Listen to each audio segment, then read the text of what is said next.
remember that you are not stuck where you're at. Your feet move. You're not a tree. You know what I mean? And I think I just felt like I had nowhere else to go. But the thing is, you do. And it feels scary. It definitely does. But you have to push into that. And I know, like, for some people, they're like, I can't, but like, just trust it. Build that courage. I don't know. It just takes you finally being like, you know what, I would rather just figure it out by myself and sleep at a friend's house than work here. You decide when enough is enough. Okay, Breonn Lyons, welcome to the JobQuest Podcast. I'm Ryan, and this is a podcast about job seekers and the job search. So JobQuest is a tool that helps job seekers optimize their resumes for various jobs that they want to apply for. But in general, we think about the job search as a job quest. You're literally on a hero's journey where you're trying to find your next career adventure. And I've been doing this podcast for a couple of months now, and you, Breonn, are the engineer here at the podcast studio where we're at. And last time that I was here, I had a conversation with you and just happened to ask you, hey, how did you get this job? And your story was super inspiring. So I wanted to sit down and I asked you if you'd be interested and willing to share your story. And you said yes. So would you mind taking us back to where you started your story when you told me you were working in retail, big box store, and just miserable? So you're like Harry Potter when he's living under the stairs in his uncle's house, right? Just like beginning of the journey, you got to find a way out, and you did. So if you wouldn't mind telling us that story. Yeah. So essentially, that retail job was just to keep me in New York. So I came to New York for school. So once I graduated, I was like, I have to keep working because I have to stay here. I don't want to be anywhere else. I love New York. So that was my transition into postgrad.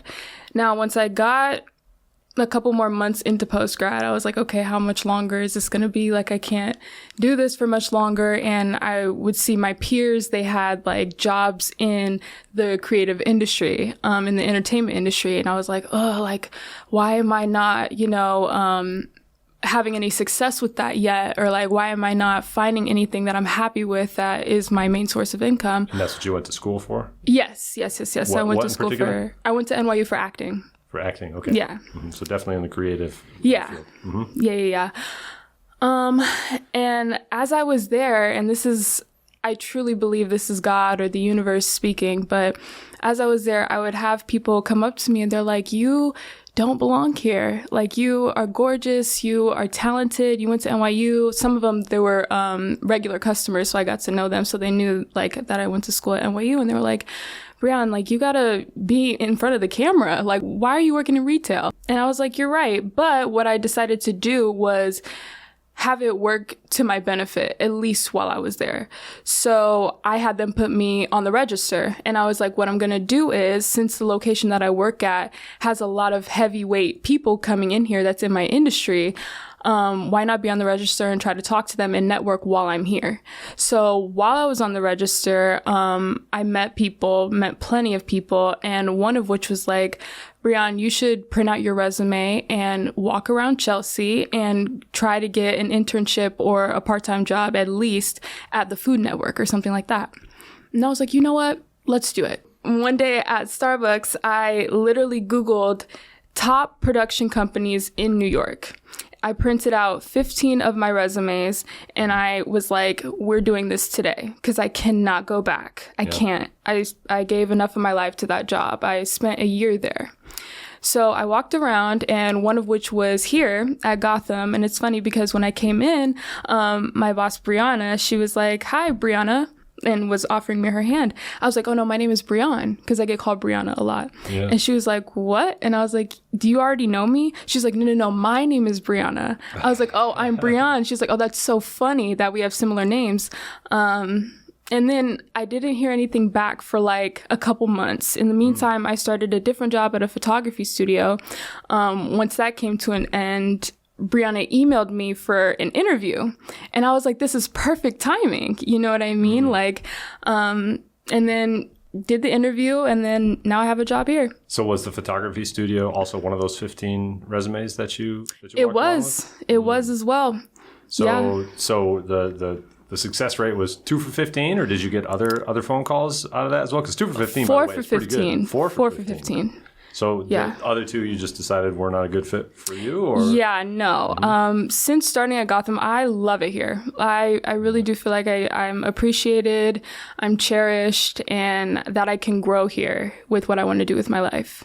Yeah. No, I mean 4 successes out of, or 4, interviews out of 15 resumes is really incredible. I mean, people, you go on LinkedIn and people are like, I sent out 300 resumes in the past 3 months and didn't get a single call back. I mean, Yeah. So there's some real value in actually putting on your shoes, printing out some paper, and walking around and actually introducing yourself to people. Yeah. I think you sort of, you crack the code a little bit by going, stepping outside of the electronic box and going, not social media, but actually being social, right? Yeah, yeah. I really do believe in energy too. Like people can feel my energy and decide from there. Because I feel like also with LinkedIn or just any online application, you're beating, if they even look at it, you're beating the AI or whatever's like the word detection that detects the keywords in your resume. You know what I mean? And I'm just like, you cannot beat energy, so. Yeah. Well done. So,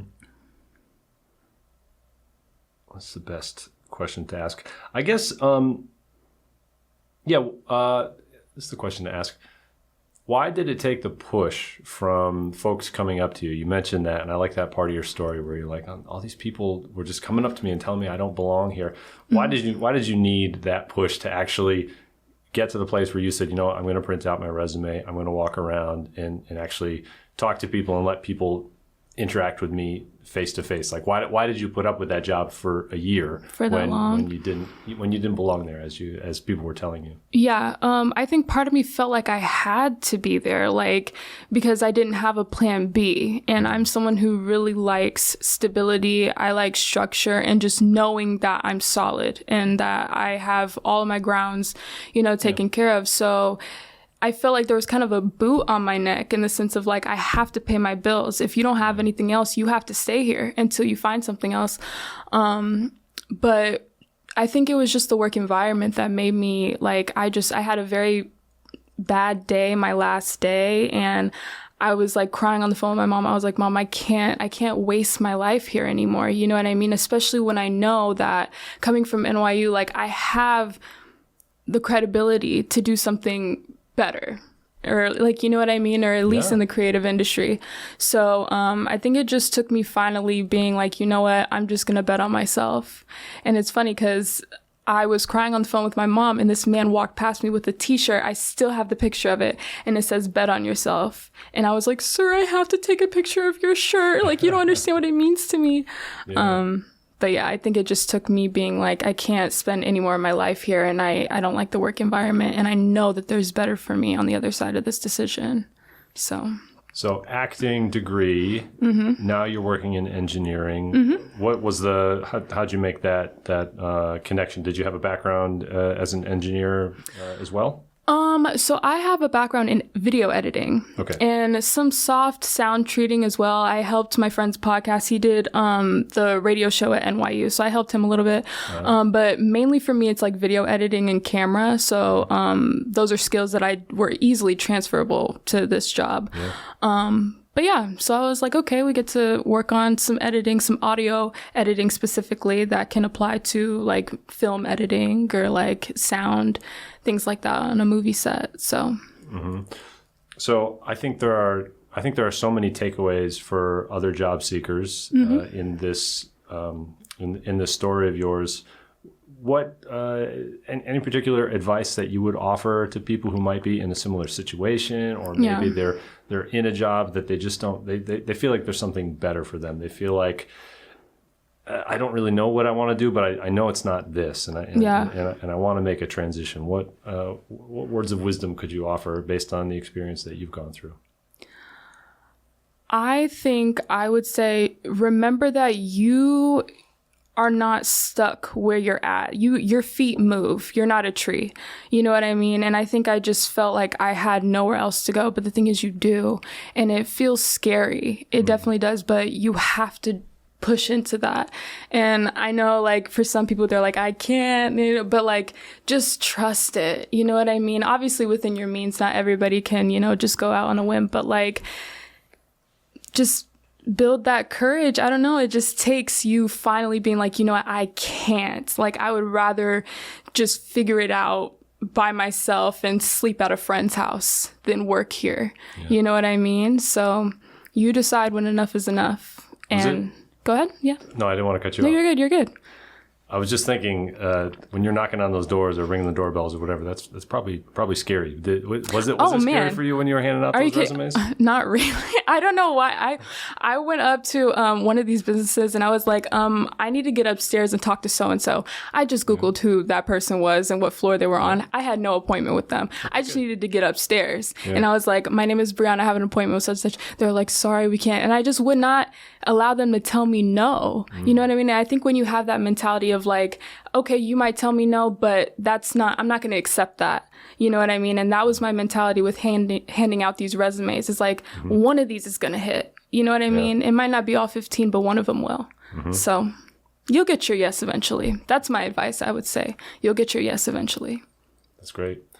So looking forward, where's Breonn's career path headed after this? Where do you go from here? Definitely incorporating anything that I've learned in terms of sound editing into my films and my film editing. So right now I'm like, producing my own films. I write films and things like that. So just taking those skills that I further developed here and applying them to my own personal projects and starring in them. And you guys will see me on the big screen eventually. So yeah. Awesome. Well, Breonn Lyons, thank you so much for sharing your story with us. Thank you for having me. Yeah, thank you.